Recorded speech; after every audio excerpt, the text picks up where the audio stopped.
Red Bull may not have to worry about one team taking one of their drivers because we had James Vowles in a media session, Tim, and James was saying some interesting things about Max Verstappen. James Vowles used to work for Mercedes, of course.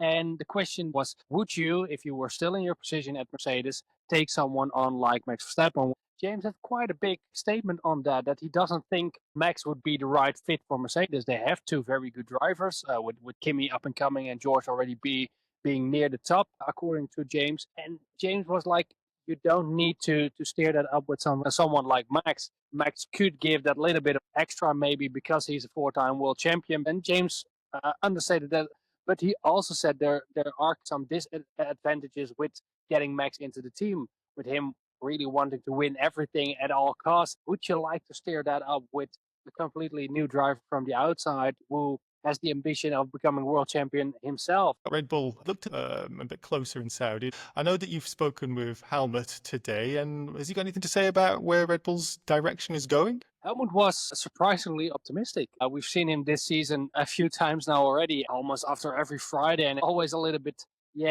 not very happy. But Marco was very optimistic. He was saying McLaren is still the best car out there and probably will finish 1 and 2. But they had the best Friday in ages, is what Helmut told us after FP2. So yeah, they found a good for qualifying. They have still some issues for the race pace. So they need to work on that, but Marco was quite optimistic that they could fix that for tomorrow. So they have some homework to do, Robson, but it seems all positive. Did Marco have anything to say about Yuki's trip to the wall? Marco was pleased with his run, his short runs. When asked if it was a concentration thing that Yuki got himself into the wall, there was a long, awkward silence, a little smile from Helmut Marco, and then finishing off with, "We have to talk to him." So I think that says it all. And yeah, of course, it's a concentration thing if you crash into the wall during an FP2 in a long run stint. That's not supposed to happen. But oh well, it's a third